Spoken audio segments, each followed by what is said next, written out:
बड़ी बहस मध्य प्रदेश में आपका स्वागत है और मैं हूं आपके साथ शगुन सिंह। मध्य प्रदेश की राजनीति में आज संविधान और बाबा साहब भीमराव अंबेडकर को लेकर सियासत तेज हो गई है। कांग्रेस ने आज राजधानी भोपाल से संविधान सत्याग्रह की शुरुआत की, जिसका नेतृत्व खुद पीसीसी चीफ जीतू पटवारी ने किया। भोपाल के संत हिरदाराम नगर में कांग्रेस द्वारा संविधान सत्याग्रह का आयोजन किया गया। कांग्रेस का कहना है कि वो संविधान की मूल आत्मा की रक्षा के लिए सड़क से सदन तक संघर्ष करेगी। तो वहीं पीसीसी चीफ जीतू पटवारी ने कहा कि संविधान आज खतरे में है। बीजेपी की सरकार में लोकतांत्रिक संस्थाओं को कमजोर किया जा रहा है और बाबा साहेब के सोच पर लगातार हमले हो रहे हैं। संविधान की रक्षा के लिए कांग्रेस पूरे प्रदेश में सत्याग्रह चलाएगी। साथ ही कांग्रेस ने यह भी स्पष्ट किया कि यह कोई प्रतीकात्मक विरोध नहीं, बल्कि पूरे प्रदेश में चलाया जाने वाला चरणबद्ध अभियान है। सभी जिलों में आगामी दिनों में इसी तरह के आयोजन होंगे और अब इस मामले पर बीजेपी ने कांग्रेस पर पलटवार करते हुए इसे राजनीतिक ड्रामा और छल कपट की राजनीति बता दिया। मुख्यमंत्री डॉक्टर मोहन यादव ने कांग्रेस पर तीखा हमला बोलते हुए कहा कि बाबा साहेब ने अनुच्छेद 370 का विरोध किया था, लेकिन कांग्रेस ने दबाव में आकर इसे संविधान में शामिल किया। उनकी आत्मा तब भी रोई थी। कांग्रेस ने कभी उन्हें चुनाव नहीं जीतने दिया। तो वहीं बीजेपी प्रदेश अध्यक्ष वीडी शर्मा ने कहा कि कांग्रेस ने बाबा साहेब के साथ ऐतिहासिक अन्याय किया और अब कांग्रेस दिखावे की राजनीति कर रही है। कांग्रेस को बाबा साहेब से माफी मांगनी चाहिए। साथ ही वीडी शर्मा ने कहा कि हमारे प्रधानमंत्री नरेंद्र मोदी ने उन्हें वैश्विक मंच पर सम्मान दिलाया। तो वहीं दूसरी तरफ ग्वालियर हाईकोर्ट परिसर में मूर्ति स्थापित करने के मामले पर वीडी शर्मा ने कहा कि मामले पर गठित समिति और न्यायालय के फैसले के साथ सरकार खड़ी है। दरअसल ग्वालियर हाईकोर्ट परिसर में डॉक्टर अंबेडकर की मूर्ति स्थापित करने को लेकर मामला कोर्ट में विचाराधीन है। कांग्रेस ने इसे दलित अस्मिता और सम्मान का मुद्दा बताया। इस मामले पर पीसीसी चीफ जीतू पटवारी ने दावा किया कि अगर बाबा साहेब की प्रतिमा न्याय के मंदिर में नहीं लगेगी तो फिर कहां लगेगी। ये सिर्फ मूर्ति नहीं बल्कि सम्मान का मुद्दा है। इस पूरे घटनाक्रम ने एमपी की राजनीति को संविधान, दलित सम्मान और विचारधारा की सीधी लड़ाई में तब्दील कर दिया है। आज हम इसी मुद्दे पर करेंगे चर्चा, लेकिन उससे पहले सुनिए सियासी बयानबाजी। डॉक्टर अंबेडकर जी ने धारा 370 का विरोध किया था, लेकिन उसके बाद भी संविधान की एक अनुच्छेद बना करके कांग्रेस ने दबाव से डलवाया था। अंबेडकर जी की आत्मा उस दिन भी रोई थी जब पूरे जम्मू कश्मीर के अनुसूचित जाति जनजाति के लोगों को इस धारा 370 के माध्यम से उनके अधिकारों से वंचित किया गया था। अंबेडकर जी के जीते जी उनको कोई निर्वाचन का, किसी लोकसभा का चुनाव कांग्रेस ने जीतने नहीं दिया और ये डॉक्टर मुखर्जी जी का बलिदान भी इस बात का एहसास कराता कि उस धारा 370 के कारण से डॉक्टर मुखर्जी जब विरोध करने गए और उनके उस घटनाक्रम में आज तक उनके उस समय हुई एक तरह से उस मर्डर की सच्चाई देश के सामने नहीं आने दी। तो ये तो कांग्रेस का इतिहास है। इनके सामने देश के ऐसे मुद्दों को लेकर के, संविधान में जिस बात को लेकर के अंबेडकर जी ने इशारा किया था, उसी संविधान की आपातकाल 2 दिन बाद हम पूरा देश और दुनिया मनाएगी, उस बात का एहसास कराएगी कि आपातकाल का काला कलंक अगर लगाने का काम भी कांग्रेस ने किया है। तो ये 3 दिन केवल इस अपनी जो कालिख को धुवाने के लिए मध्य प्रदेश के अंदर अपने बिखरते जनाधार के आधार पर जो कांग्रेस अपना आधार खो रही है, वो अंबेडकर जी का नाम लेकर के, संविधान का नाम लेकर अपने पुराने पाप को छिपाने का प्रयास कर रही है। हमने कहा है कि हाँ, ग्वालियर हाईकोर्ट के अंदर माननीय चीफ जस्टिस जी ने कमेटी बना दी है। वो कमेटी जो निर्णय करेगी सरकार उनके साथ है। बाबा साहब का सम्मान, तो मैं मानता हूँ भारतीय जनता पार्टी की सोच ही बाबा साहब की विरोधी है। अंबेडकर विरोधी सोच है उनकी, संविधान विरोधी सोच है उनकी जो सोच है वो दलित विरोधी सोच है। अभी आप देखो, ये जहाँ आए हम, ये बसोड़ समाज का लड़का है, इसकी हत्या हो गई। कल एक दलित समाज के बच्चे की रैली में हत्या हो गई। संविधान की, बाबा साहब की मूल भावना की, मूल सोच की तो बार बार अवहेलना करते, और इसके पीछे कौन लोग से दोहरे चरित्र की राजनीति करती रही है, झूठ और छल कपट की राजनीति करती रही है। बाबा साहब अम्बेडकर के साथ कांग्रेस ने जो किया वो इतिहास कहता है कि बाबा साहब अम्बेडकर का हमेशा इन्होंने अपमान भी किया और कभी बाबा साहब अम्बेडकर के बारे में इन्होंने कुछ भी काम न करते हुए केवल झूठ बोला। लेकिन आज देश के अंदर माननीय प्रधानमंत्री नरेंद्र मोदी जी के नेतृत्व में भारतीय जनता पार्टी की सरकारों ने बाबा साहब अम्बेडकर के सम्मान के साथ हर क्षेत्र में काम करने का प्रयास अगर किसी ने किया है तो भारतीय जनता पार्टी ने किया है। और जहां तक मूर्ति का सवाल है, अंडर जुरिडिक्शन। और देखिए, इसी मुद्दे को लेकर आज हम करेंगे चर्चा के लिए हमारे साथ मेहमान जुड़ चुके हैं। सबसे पहले मैं उनका परिचय करा देती हूं। हमारे साथ बीजेपी प्रवक्ता डॉक्टर वाणी जुड़ चुकी है। डॉक्टर वाणी, आपका बहुत स्वागत है इंडिया न्यूज मध्य प्रदेश छत्तीसगढ़ पर। वहीं कांग्रेस प्रवक्ता प्रतिभा भी हमारे साथ जुड़ चुकी है। प्रतिभा जी, आपका बहुत स्वागत है इंडिया न्यूज मध्य प्रदेश छत्तीसगढ़ पर। चर्चा की शुरुआत सबसे पहले वाणी जी मैं आपके साथ करना चाहूंगी। तमाम बयान आपने सुने, किस तरीके से जो कांग्रेस है वो लगातार बीजेपी के ऊपर आरोप लगा रही है कि बीजेपी डॉक्टर भीमराव अंबेडकर का सम्मान नहीं करती, वो उनके विचारों के हमेशा अगेंस्ट रहती है। और जिस तरीके से पूरा अभी सिनेरियो नजर आ रहा है, उसमें कांग्रेस आपके ऊपर ज्यादा हमलावर नजर आ रही है।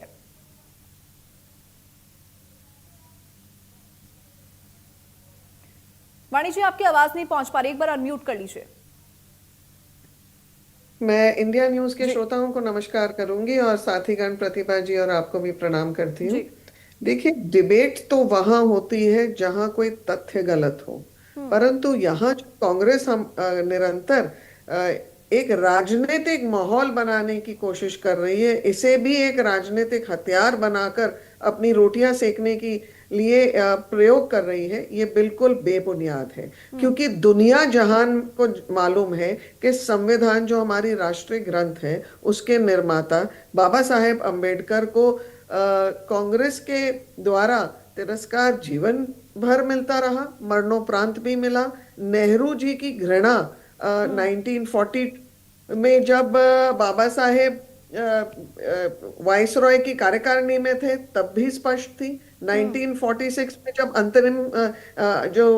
अंतरिम सरकार बनी थी तब भी बहुत स्पष्ट थी। 1952 के घटनाक्रम, 1954 के घटनाक्रम बहुत स्पष्ट है। नेहरू जी ने उनको रोकने के लिए कितने षड्यंत्र रचे, कितने प्रयास किए कि वो संसद तक ना पहुंच पाए, उनका निर्वाचन क्षेत्र में उनको हराया जाए। और ये एक वो विद्वान पुरुष थे हमारे देश के जो प्रथम अर्थशास्त्री थे, यानी कि ये पहले व्यक्ति थे जिन्होंने पीएचडी की थी। वो इतने विद्वान थे, शायद इसलिए नेहरू जी समझते थे कि ये आगे नहीं जाने चाहिए। और 370 का जब विरोध किया था बाबा साहेब ने, तब भी नेहरू जी बहुत नाराज हुए थे। हम ये भी जानते हैं कि मरने के बाद कांग्रेस ने इनको कोई भारत रत्न से नवाजा नहीं, बल्कि जीवित अवस्था में नेहरू जी और इनके खानदान में ये इन्होंने अपने आप को ये पदक दिए हैं। हम ये भी जानते हैं कि चाहे उनकी जन्मभूमि हो, शिक्षा भूमि हो, दीक्षा भूमि हो, उनके दिल्ली का स्थान हो, चैत्य भूमि हो, ये सब स्थानों को एक पंचतीर्थ के रूप में भारतीय जनता पार्टी ने विकसित किया है। भारतीय जनता पार्टी ने उनको वो सम्मान और वो आदर सत्कार दिया जिसके लिए सदैव ये देश ऋणी रहेगा। मुझे लगता है ये भी बहुत स्पष्ट होगा कि 120 देशों में जहां पर बाबा साहेब के बारे में स्मृति समारोह होते हैं, हम उनके डाक टिकट निकाल चुके। इतनी सारी चीजें हैं उनके, इतने विशाल व्यक्तित्व के बारे में बोलने के लिए, और जो की है भारतीय जनता पार्टी की सरकार ने।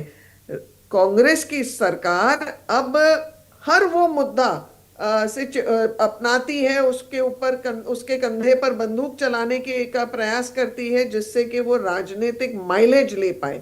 बट याद रखिए, ये पॉलिटिक्स ऑफ परफॉर्मेंस है, पॉलिटिक्स ऑफ अपीजमेंट का जमाना चला गया है। जनता बहुत अच्छे से पहचानती है और इसीलिए जित्तू पटवारी को बार बार किसी ना किसी मुद्दे का सहारा लेना पड़ता है, क्योंकि अगर हम जमीनी तौर पर देखें तो विकास के मुद्दे, जनता के मुद्दे, ये इनसे परे हो चुके हैं। और ये किस नैतिकता की बात करते हैं, क्योंकि ये जिन असूलों की बात कर रहे हैं, जो बड़ी बड़ी बातें कर रहे हैं, सबसे पहले इनको अपने आप झांकना चाहिए। जितू पटवारी के ऊपर जमीन हड़पने का ठीक है। इल्जाम है। जितू पटवारी रस और चाशनी बोल के महिलाओं को संबोधित करते हैं। ठीक है और वाणी रही जी। बात संविधान की, हर वो संवैधानिक संस्था को इन्होंने तार तार किया है और गांधी परिवार की चाटुकारिता करते करते ये भी अपने उन मूल सिद्धांतों को भूल चुके हैं ठीक है वाणी जिसका जी। पालन ठीक करना है। चाहिए। मैं प्रतिभा जी की भी प्रतिक्रिया ले लेती हूँ। प्रतिभा जी, देखिए कांग्रेस के ऊपर हमेशा से कई गंभीर आरोप लगते आए हैं डॉक्टर भीमराव अंबेडकर का अपमान करने के लिए। मुख्यमंत्री ने भी उन बातों का जिक्र किया। उन्होंने कहा कि महू में आप लोगों ने क्या किया अपने राज्य के अंदर, उनकी जन्मस्थली पर आपने कुछ काम नहीं किया। उसके अलावा कांग्रेस ने बदस्तूर वो कोशिशें की कि डॉक्टर भीमराव अंबेडकर कोई चुनाव नहीं जीत सके। जब उनका अंतिम संस्कार करना था तब कांग्रेस ने इनकार कर दिया, जिसके बाद उनके पार्थिव शरीर को मुंबई ले जाना पड़ा। और दावा यह भी उन्होंने किया कि उस वक्त का विमान का किराया भी उनकी पत्नी से लिया गया। तो कुल मिलाकर मुख्यमंत्री ने ये आरोप लगाए हैं कि कांग्रेस ही शुरुआत से डॉक्टर भीमराव अंबेडकर का अपमान करते हुए आई है। कभी उन्होंने कोशिश ये नहीं की कि उनको सपोर्ट किया जाए। जी, जब बाबा साहब संविधान लिख रहे थे तो भारतीय जनता पार्टी की जो मातृ संस्था है आरएसएस और हिंदू महासभा, इन्होंने बाबा साहब के पुतले जलाए। आरएसएस जो इनका मुख्यालय है, इन्होंने आजादी के बाद कभी तिरंगे को अपनाया नहीं, वहां पे तिरंगा लहराया नहीं। आप झूठ बोल रहे हैं। इनके एक मिनट वाणी जी, मुझे अपनी बात कंप्लीट कर लीजिए। आप बोलते हैं, हम सुन रहे हैं, हम बोलेंगे तो आपको झूठ लगता है। झूठ मत बोलिए जी, आपने भी बहुत झूठ बोले, मैंने सुने शांति से। आप मैं सुन अभी लीजिए, मैं जो अभी झूठ के खुलासे करूंगी। जी बिल्कुल, मैं भी आपकी बात का ही जवाब देने जा रही हूँ। संसद में गृह मंत्री अमित शाह जी का बयान आपने और हमने, पूरी दुनिया ने सुना है कि अभी एक फैशन शो हो गया है, अंबेडकर अंबेडकर अंबेडकर। इतना नाम यदि हम भगवान का लेंगे तो 7 जन्म तक हमें स्वर्ग मिल जाएगा। तो ये बात तो सच है। आप अंबेडकर का नाम लेते हैं तो भारतीय जनता पार्टी के पेट में दर्द होने लग जाता है। ये भारतीय जनता पार्टी बाबा साहब के विचारों को अपनाना नहीं चाहती है, केवल इस्तेमाल करना चाहती है, दलित वोट्स की राजनीति करना चाहती है, दलित। लेकिन ये आरोप तो कांग्रेस के ऊपर लगते हैं कि दलित वोटों के लिए अब कांग्रेस अंबेडकर का नाम जप रही है। भारतीय जनता पार्टी ब्राह्मणों, बनियों, सवर्णों की पार्टी है। दलित वर्ग इनसे हमेशा दूर रहा है, इसलिए 10 सालों में मोदी जी ने दलितों को आकर्षित करने के लिए इन्होंने ऐसे ऐसे काम किए और बाबा साहब अंबेडकर की माला जपने लग गए कि ताकि बीजेपी दलित जाति वर्ग के भी वोट को खींच सके। आप बात करते हैं कि बाबा साहब को चुनाव कांग्रेस ने हराया। कांग्रेस ने पहला कानून मंत्री देश का बाबा साहब अंबेडकर को बनाया। जब वो 1952 में पहला आम सभा का जो चुनाव था, उत्तरी मुंबई से खड़े हुए थे, वहां पर उस बाबा साहब अपने ही जो उनका संगठन था उसकी तरफ से खड़े हुए थे। वहां पर हिंदू महासभा भी खड़ी हुई थी, कम्युनिस्ट पार्टी भी प्रत्याशी थी और बाबा साहब भी प्रत्याशी थे। तो 4 पार्टियां अपने अपने प्रत्याशी लड़ा रही थी। उस समय कांग्रेस की हवा थी, नेहरू जी जननायक थे, इसलिए बाबा साहब अंबेडकर हारे। उसमें हिंदू महासभा भी थी। तो आप भारतीय जनता पार्टी कैसे अपने आप को अलग कर सकती है? हारने के बाद कांग्रेस पार्टी ने ही राज्यसभा में, लोकसभा में उनको पहुंचाया है अंबेडकर जी को। तो ये सब भूल जाते हैं। और 370 की बात करते हैं तो 370 15 जून 1947 को ब्रिटिश पार्लियामेंट ने लगाई थी। ये कांग्रेस का काम नहीं था, ये वहां के जो महाराजा थे हरि सिंह, ये उनकी जरूरत थी, उनका दबाव था जो ये 370 लगाई गई। ये झूठा प्रचार प्रसार करते हैं। हिंदू महासभा भी खड़ी हुई थी। तो ये सारी बातें देश की जनता के सामने गुमराह करने का काम करती भारतीय जनता पार्टी। अगर इतनी हितैषी बन रही तो क्यों न्यायालय का इंतजार कर रही? क्यों ग्वालियर में 2 वर्गों को बांटने का काम कर रही, सवर्ण और दलितों को? आप क्यों नहीं मूर्ति स्थापित करने देते? क्यों न्यायालय का इंतजार कर रहे हैं आप? डॉक्टर वानी, आपकी प्रतिक्रिया। नंबर 1, बाबा साहेब अंबेडकर अर्थशास्त्री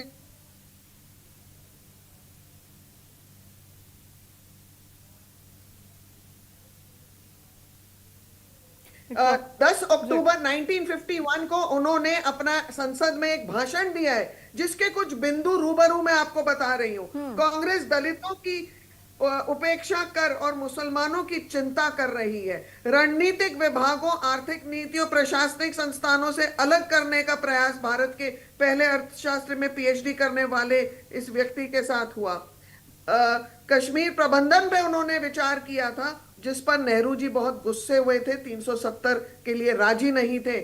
बाबा साहेब, आप इतने दलित प्रेम आपका अभी उभर के आ रहा है, 60 वर्ष जो ये आपका 370 की वाणी जी, वजह से दलितों को वंचित रखा गया कश्मीर में, उनके लिए आप क्या बोलेंगे?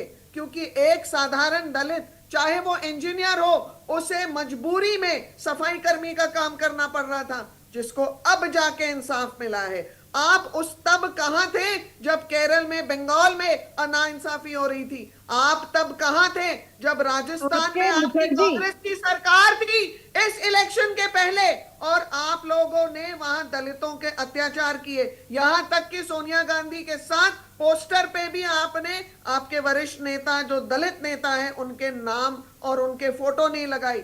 आप केसरी जी को भूल रहे हैं जिनको बाथरूम में आपने लॉक किया था? आप कैसे दोहरे चरित्र, दोहरी राजनीति का उपयोग करते हैं? ये तो ऐसे है कि ये बंटाधार पॉलिटिक्स का जन्म कांग्रेस ने किया है, और आप लोग सिर्फ जी, वर्तमान में को देख सहारा लीजिए। लेके एक अपंग राजनीतिक मानसिकता लेके आप लोग आगे बढ़ना चाह रहे हैं। आप फिर झूठ बोल रही हैं प्रतिभा जी। जितनी बार आप झूठ बोलेंगी उतनी बार मैं आपको टोकूंगी और रोकूंगी। वाणी जी, आप भी झूठ बोल रही है नेशनल चैनल पे। आप मुझ पे इल्जाम मत लगाइए, आप झूठ बोल रहे हैं। आप भी इतिहास खोल के देख लीजिए, मैं भी इतिहास पढ़कर ही बात कर रही हूँ। मैं भी इतिहास पढ़ के बात कर रही हूँ। आपने क्यों अपने हिंदू महासभा से खड़ा कर दिया? अनादर हुआ। बिल्कुल बाबा नहीं। साहेब का आप सिर्फ और सिर्फ बाबा नेहरू जी ने साहब को- अनादर किया। बाबा साहब- उन्होंने कभी देखिए एक भी एक करके आप लोग अपने देखिए एक एक करके आप लोग अपने पॉइंट्स रखिए, क्योंकि ऐसे अगर आप दोनों एक साथ बोलेंगे तो मैं भी कुछ नहीं समझ पाऊंगी। एक एक करके वो अपने बीच पॉइंट्स में बोल रखिए। रही है, मेरी बारी है बोलने की। आप जब बोल चुकी वाणी जी। नेहरू जी ने मना कर दिया उनके मंत्रिमंडल में सबको कि वो उनकी शव का जो ट्रांसपोर्ट होना था बॉम्बे, उसका बिल भी पकड़ाया। नेहरू जी ने लोगों को शामिल नहीं होने दिया उनकी शव यात्रा में। आप कैसे कल्पना कर सकते हैं उस कालखंड में जो हमारे इतने बड़े विद्वान इस देश के, आज भी उनकी तुलना में हमारे पास ऐसे युग पुरुष नहीं है जो एक या दो उपाधि नहीं, उनके पास मल्टीपल डिग्रीज थी। और उस समय तो ऐसे लोगों को आप लोग ने अंधेरे में धकेलने का काम पहली बार नहीं किया है। ये चाटुकारिता की राजनीति ये गांधी परिवार से ही शुरू होती है और वहीं तक सीमित रहती ठीक है। है। और आप लोग नहीं समझ सकते कि कोई गांधी परिवार या नेहरू के वंशज से बड़ा और विद्वान कोई हो सकता है। ये ठीक है। जितना भी, ये 2 दिन में तो काला अध्याय का दिवस है संविधान का। ना ही आप लोगों ने ऐसे बड़े युग पुरुषों का अपमान किया है, आपने संविधान को भी तार तार किया है। ठीक है वाणी जी, 100 से ठीक है, अधिक जो ठीक है, आपने ठीक है संविधान प्रतिभा जी, प्रतिभा जी, ठीक है वाणी जी, ठीक है, ठीक है। एक बार बात प्रतिभा जी की भी सुन लीजिए आप। प्रतिभा जी जी, भारतीय जनता पार्टी, ये हमेशा से मैंने देखा है कि जब भी कुछ कोई डिबेट होती है तो इनके पास इतिहास को तोड़ मरोड़ के पेश किया जाता है। लगता है कि ये देश की जनता को लगता है कि ये बिल्कुल ही समझ ही नहीं है कि जैसा ये बोलेंगे, इतिहास को अगर ये तोड़ देंगे, मोड़ देंगे तो जनता इनकी भाषा बोलने लग जाएगी। ये बहुत बड़ी गलत राज्यों में जनता हमारी सुन रही है। ठीक है वाणी जी, जनता ने आपको सुन रही है। जनता ने आपको इलेक्शन में वोट आउट कर दिया है। ठीक है वाणी जी, देखिए वाणी जी एक बार प्रतिभा जी की बात सुन लीजिए। आपको कैसे मौका दिया जनता ने, ये आप भी जानते हैं और हम भी जानते हैं। महाराष्ट्र में आपको दलितों के वोट चाहिए थे, जाटव समाज के वोट चाहिए थे, इसलिए आपने महाराष्ट्र में दलितों को अपनाना शुरू करा। वहां से आप आज की वर्तमान की बात कीजिए ना। आप बसोर समाज में एक बच्चा मर गया, उसके लिए आप क्या कर रहे हैं? रैली में हत्या हो गई, उसके लिए आप क्या कर रहे हैं? किसी के घर में मौत को राजनीतिक मुद्दा मत बनाइए। देखिए प्रतिभा जी, और आप दिन दहाड़े नहीं प्रतिभा जी, किसी के देखिए घर के मौत को राजनीतिक मुद्दा मत बनाइए। हर एक चीज को पॉलिटिसाइज करने की जरूरत नहीं है। हर एक चीज को पॉलिटिसाइज करने की जरूरत नहीं है। देखिए मेरे पास वक्त थोड़ा कम है, मैं आप दोनों को 30 सेकंड देती हूँ, दोनों फाइनल कमेंट, दोनों के लिए तो फाइनल कमेंट। जी मेरी बात पूरी करने महाराष्ट्र दीजिए। के कांग्रेस अध्यक्ष ने हमारे आप मेरी बात सुनिए पहले। प्रेसिडेंट ऑफ नहीं इंडिया देखिए वाणी जी, एक बार मैं राम मंदिर गए, ठीक है, कि हमें ठीक है। वो मंदिर की मेरी बात शुद्धिकरण पूरी करना करने दीजिए। पड़ेगा। तो ये है आपका दलित प्यार। देखिए प्रतिभा जी फाइनल कमेंट बताती हूँ, आपका, फाइनल कमेंट आपका। प्रतिभा जी फाइनल कमेंट आपका। जी मुझे ये पूछ, जी बिल्कुल। भारतीय जनता पार्टी जो बोलती है कि दलित के हितैषी है और देश के हितैषी, तो इनके केरल के विधायक तिरंगा को अपनाने को तैयार नहीं है, भगवा को राष्ट्र ध्वज बनाने जा रहे हैं और इनके मुख्यालय पे राष्ट्र ध्वज लहराया नहीं देखिए जाता। मैडम, आप दलितों अगर के बाकी साथ प्रदेशों अन्याय पे हो- जाएंगे तो बाकी प्रदेशों में करते हैं। कांग्रेस के कार्यकर्ता या फिर जो नेता हैं वो क्या कुछ बयान देते हैं वो भी यहाँ पर खुलने शुरू हो जाएंगे, वो फहरिस्त भी यहाँ पर आएगी, वो फहरिस्त बहुत लंबी हो जाएगी फिर। ठीक है डॉक्टर वाणिया, आपकी प्रतिक्रिया अभी फाइनल वर्तमान का ठीक मुद्दा है, है ये। देखिए प्रतिभा जी, ठीक है वाणी जी, आपका final comment. Bharatiya Janata party ने हर वो संविधान के मूल जो हमारे कारक हैं उनका आदर किया है और बाबा साहेब अंबेडकर के जो न्याय नहीं मिला था उन्हें कांग्रेस के कार्यकाल में, वो न्याय भी दिलाया है और हम उनके सिद्धांतों पे, उनके उद्देश्यों पे आगे चल रहे हैं। चाहे वो हमारी वाटर की जो है विस्तार की, रिवर जोड़ने की जो परियोजना है, चाहे वो दलितों के लिए हो, सबसे बड़ा उदाहरण है हमारी जो प्रथम नागरिक है। हमने जो आदर सत्कार पूरे देश को ऐसी महिला को एक प्रेसिडेंट के रूप में देखने से मिला है, वो भारतीय जनता पार्टी के ही कार्यकाल में हुआ है, जिसके लिए कांग्रेस के महाराष्ट्र के अध्यक्ष ने भी टिप्पणी। ठीक है वाणी जी और प्रतिभा जी, ठीक है। देखिए मेरे पास वक्त इतना ही था चर्चा को आगे बढ़ाने के लिए। फिलहाल आप दोनों का बहुत शुक्रिया अपना कीमती समय इंडिया न्यूज मध्य प्रदेश छत्तीसगढ़ को देने के लिए। तो देखिए राजनीतिक बयानबाजी दोनों तरफ से जारी है। बीजेपी कांग्रेस पर आरोप लगा रही है कि वो वोटों के लिए, दलितों को रिझाने के लिए ये सब कर रही है, तो वही कांग्रेस का भी कुछ इसी तरह का आरोप बीजेपी के ऊपर है। फिलहाल बड़ी बहस में मेरे साथ बस इतना ही। आप देखते रहिए इंडिया न्यूज मध्य प्रदेश छत्तीसगढ़। नमस्कार।